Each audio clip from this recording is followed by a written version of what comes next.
ഇന്ന് നമ്മൾ നേരെ പോകുന്നത് അട്ടപ്പാടി എന്ന് പറഞ്ഞിട്ടുള്ള ഒരു ടൂറിസ്റ്റ് ഏരിയയിലേക്കാണ്. അട്ടപ്പാടി എന്ന് വെച്ച് കഴിഞ്ഞാൽ കേരളത്തിലത്തെ ഏക ട്രൈബൽ താലൂക്കാണ്. ഇത് പണ്ട് കാലങ്ങളിൽ മണ്ണാർക്കാട് താലൂക്കിലാണ് വരുന്നത്. പിന്നെ അത് 2021 അത് ചേഞ്ച് ആയിരിക്കുന്നത്. നമ്മുടെ അയ്യപ്പനും കോശിയും ഒക്കെ കണ്ടിട്ടുള്ളവർക്കറിയാം, ഫുൾ അട്ടപ്പാടിയിലാണ് ഷൂട്ട് ചെയ്തേക്കുന്നത്. അപ്പോൾ നമ്മൾ ഇന്ന് പോകുന്നത് ടിയാഗോ EVയിലാണ്. നമ്മൾ ഓൾറെഡി ടിയാഗോയിൽ ലോങ് ഡ്രൈവ് ട്രൈ ചെയ്ത് നോക്കിയിട്ടുണ്ട്. ഒരു വട്ടം എറണാകുളത്ത് നിന്ന് മൂന്നാർ, മാമലക്കണ്ടം അങ്ങനെയൊക്കെ നമ്മൾ പോയിട്ടുണ്ട്. ടിയാഗോയിൽ നമുക്ക് വൺ ടൈം ചാർജിങ്ങിൽ കിട്ടുന്നത് അറൗണ്ട് 200 to 250 കിലോമീറ്റേഴ്സാണ്. ബട്ട് നമുക്ക് അട്ടപ്പാടിയാകുമ്പോൾ അത്രയും പ്രതീക്ഷിക്കാൻ പറ്റില്ല. കാരണം അത് ഹെയർ പിൻസ് ആയതുകൊണ്ട് നല്ല കയറ്റങ്ങൾ വരും. അതുകൊണ്ട് ഒരു ബിലോ 200 പ്രതീക്ഷിച്ചാൽ മതി. ഒരു 150 to 200 റേഞ്ച് പ്രതീക്ഷിച്ചിട്ടാണ് നമ്മൾ പോണത്. അപ്പോൾ മണ്ണാർക്കാട് വെച്ചിട്ട് രണ്ട് ചാർജിങ് സ്റ്റേഷൻസ് ഉണ്ട്. നമ്മൾ പോണ വഴിക്ക് ഇവിടെ നിന്നാണ് നമ്മൾ ബ്രേക്ക്ഫാസ്റ്റ് കഴിച്ചത്, ഉടുപ്പി വെച്ച് റെസ്റ്റോറൻറ്റ്. നമ്മൾ ഫസ്റ്റ് ലൊക്കേഷൻ കവർ ചെയ്യണത് മണ്ണാർക്കാടുള്ളൊരു വെള്ളമൊഴുക്കാണ്. ഒരു പാലത്തിൻ്റെ രണ്ട് സൈഡിൽ കൂടിയും വെള്ളം ഒഴുകിപ്പോണ പോലെ, അവിടെ ജസ്റ്റ് നേച്ചുറലായിട്ട് ബിൽഡായിട്ടുള്ള റോക്സിൻ്റെ ഇടയിൽ കൂടെ ഒരു വെള്ളമൊഴുക്കാണ്. ഈ സ്ഥലം അറിയണം എന്ന് വെച്ചാൽ നമ്മൾ ജസ്റ്റ് ഗൂഗിൾ മാപ്സിൽ പോയിട്ട് മണ്ണാർക്കാട് ടൂറിസ്റ്റ് അട്രാക്ഷൻസ് സെർച്ച് ചെയ്താൽ മാത്രം മതി. ഇത് ആക്ച്വലി ഔട്ട്സൈഡേഴ്സിനാണ് ഒരു ടൂറിസ്റ്റ് അട്രാക്ഷനായിട്ട് പോലെ തോന്നുന്നത്. അവിടെയുള്ളവർ ഡെയിലി വന്ന് കുളിക്കുന്ന ഒരു സ്ഥലമായിട്ടാണ് എനിക്ക് തോന്നിയിട്ടുള്ളത്. കാരണം ആ കല്ലുമ്മയൊക്കെ സോപ്പിൻ്റെ പാടുകളും ഇതൊക്കെ കാണാനുണ്ട്. പിന്നെ ഇത് ഫ്ലോയിങ് വാട്ടർ ആയതുകൊണ്ട് അത്യാവശ്യം നീറ്റ് ആൻഡ് ക്ലീൻ ആണിത്.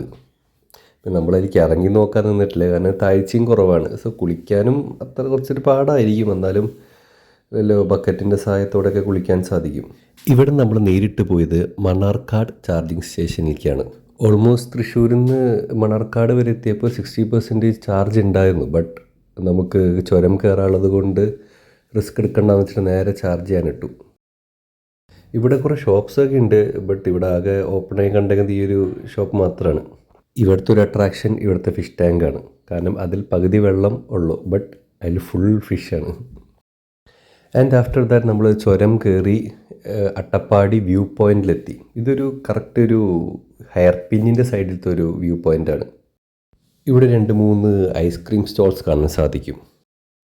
ഒരു സൈഡിലേക്ക് നോക്കിയാൽ നിറച്ചും മലയോരങ്ങൾ കാണാം.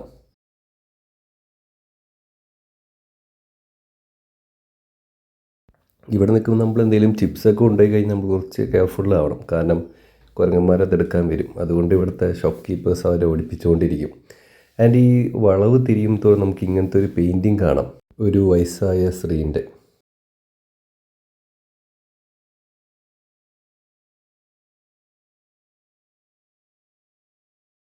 പോണ വഴിക്കൊക്കെ ഇങ്ങനെ വിൻഡ് മിൽസ് കാണാൻ സാധിക്കും. ഹൈറ്റ് കയറും തോറും നമുക്ക് ഈ ആനക്കട്ടി എത്താറാകുമ്പോഴാണ് ഇത് കാണാം.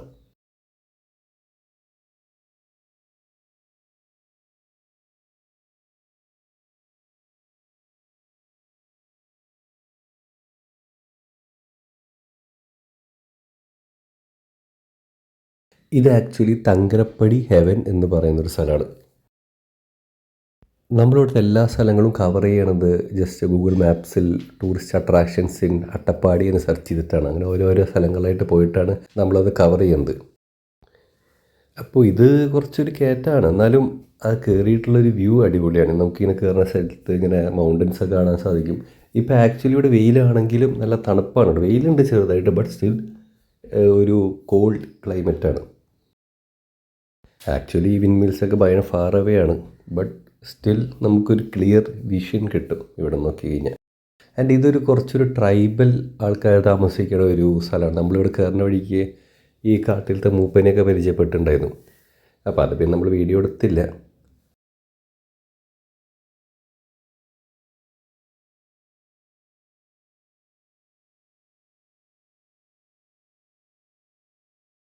ആൻഡ് ഇവിടെ ആരും മരിച്ചിട്ട് അവരവരുടെ പ്രേയേഴ്സൊക്കെ എത്തിക്കുന്ന ഒരു പ്ലേസാണ്. അപ്പോൾ നമ്മളധികം അവിടേക്ക് എടുക്കാൻ നിന്നില്ല അതുകൊണ്ട്. ആൻഡ് ഈ വഴിയൊക്കെ നമുക്ക് മണ്ണിട്ട വഴികളാണ്. ഓഫ് റോഡ് ജീപ്പുകളും കാറുകളൊക്കെ കയറും, ബട്ട് അത് കുറച്ച് സ്ലിപ്പറി ആയിട്ടുള്ള ഏരിയ ആണത്. ആൻഡ് ഇതിൻ്റെ അടിയിലായിട്ട് നമുക്ക് ഇങ്ങനെ ഫുള്ള് ഗ്രാസായിട്ടൊരു ഏരിയ കാണാൻ പറ്റും. ഇത് വേറെ എവിടെയും ഞാൻ ഇങ്ങനത്തെ ഒരു കണ്ടിട്ടില്ല. ഇത് എന്താണെന്ന് ശരിക്കും നമുക്ക് അറിഞ്ഞുകൂടാ. ലൈക്ക് അട്ടപ്പാടിയിൽ മാത്രമാണ് ഇങ്ങനത്തെ ഫുള്ള് ഗ്രാസായിട്ട്. ഇത് കൃഷിക്ക് ചെയ്തേക്കുന്നതാണോ അതോ നാച്ചുറലായിട്ട് ചെയ്തേക്കുന്നതാണോ എന്നറിയില്ല. അവിടെ നമ്മുടെ ഡോഗേഷ് ബായ് ഉണ്ട്. ഇവിടുത്തെ പട്ടികളായതുകൊണ്ട് എങ്ങനെയാണ് അവർ നമ്മൾ നോക്കിക്കാണാതെ അറിഞ്ഞുകൂടാ. അതുകൊണ്ട് വേഗം അവിടെ നിന്ന് പോകാമെന്ന് വിചാരിച്ചു.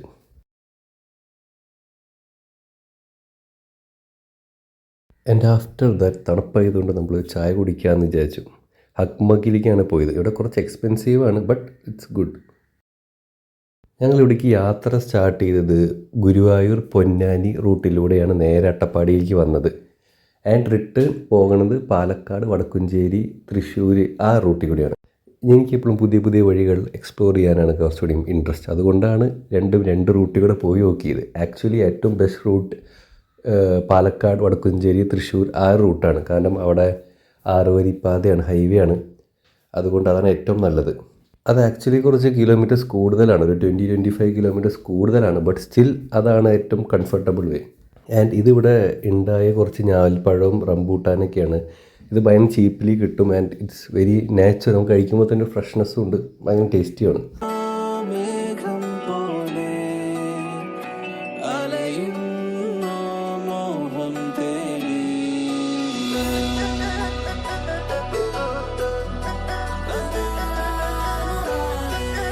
ഇത് ആക്ച്വലി ഇവിടുത്തെ ഒരു വെള്ളച്ചാട്ടമാണ്. ഇപ്പം അത്ര മഴക്കാലം അല്ലാത്തത് കൊണ്ട് വെള്ളം അങ്ങനെ ഒഴുക്കില്ല ഇവിടെ. ബട്ട് അല്ലാത്ത കണ്ടീഷനിൽ നോക്കി കഴിഞ്ഞാൽ ഫുൾ ഭയങ്കര വെള്ളമൊഴുക്കാവും ഇവിടെ.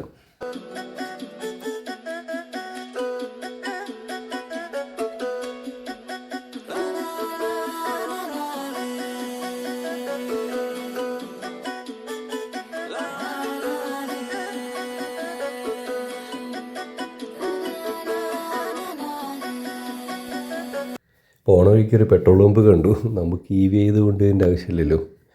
അതുകൊണ്ട് നമുക്ക് തപ്പേണ്ടത് EV ചാർജിങ് സ്റ്റേഷനാണ്. ആൻഡ് നമ്മളിത് വല്ലാണ്ട് മുകളിലേക്ക് പോയിട്ടില്ല, ആനക്കട്ടി വരെ എത്തിയിട്ടില്ല. കാരണം ആനക്കട്ടിയിലേക്ക് പോകണമെങ്കിൽ കുറച്ചുകൂടി ഡിസ്റ്റൻസ് കവർ ചെയ്യണം. അപ്പോൾ നമുക്കൊരു പേടി, ഇത് ടിയാഗോടെ എത്തിക്കുമോ എന്നുള്ളത്. കാരണം ചാർജ് അറൗണ്ട് 45% ആയിട്ടുണ്ടായിരുന്നു. നോർമലി അത് എത്തും, കാരണം തിരിച്ചു വരുമ്പോൾ ഇറക്കായതുകൊണ്ട് എങ്ങനെ പോലും അത് കവർ ചെയ്യും. ബട്ട് സ്റ്റിൽ നമ്മൾ റിസ്ക് എടുക്കാൻ നിന്നില്ല. നമ്മൾ ആനക്കട്ടി എത്തേണ്ട മുമ്പായിട്ട് തിരിച്ചു. ഇതും ഒരു പാറയുടെ മുകളിലുള്ള വെള്ളച്ചാട്ടമാണ്. ഇവിടെ ആക്ച്വലി ഈ ഒരു മഴ പോരാ, നല്ല മഴ പെയ്താൽ മാത്രമേ അവിടെ നിന്ന് വെള്ളമൊഴുക്ക് ഉണ്ടാവുള്ളൂ. ആൻഡ് ഇവിടുത്തെ മെയിൻ ഒരു അട്രാക്ഷൻ എന്ന് വെച്ചാൽ ഈ വഴികളിലൂടെ യാത്രയാണ്. അത്യാവശ്യം നല്ല തണുപ്പ്. നമുക്ക് AC ഇല്ലാണ്ട് തന്നെ വിൻഡോ താഴ്ത്തിയിട്ട് ഫുൾ ഫ്രഷ് എയറിൽ യാത്ര ചെയ്യാൻ പറ്റും. കാരണം അട്ടപ്പാടിയിലത്തേക്ക് നമ്മൾ നാച്ചുറൽ എയർ ആണെന്നാണല്ലോ പറയുക, അധികം പൊല്യൂട്ടഡ് ആവാത്ത പോലെ.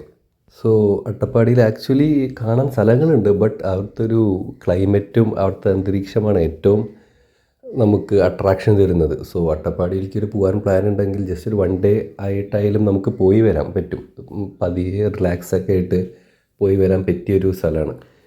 ഈ പാറയുടെ മുകളിലൊക്കെ നമ്മൾ ശ്രദ്ധിച്ച് നോക്കിയാൽ കാണാം. ഞാനിത് സൂം ചെയ്ത് കാണിച്ചു തരാം. നിറച്ച് കുരങ്ങന്മാരാണ്.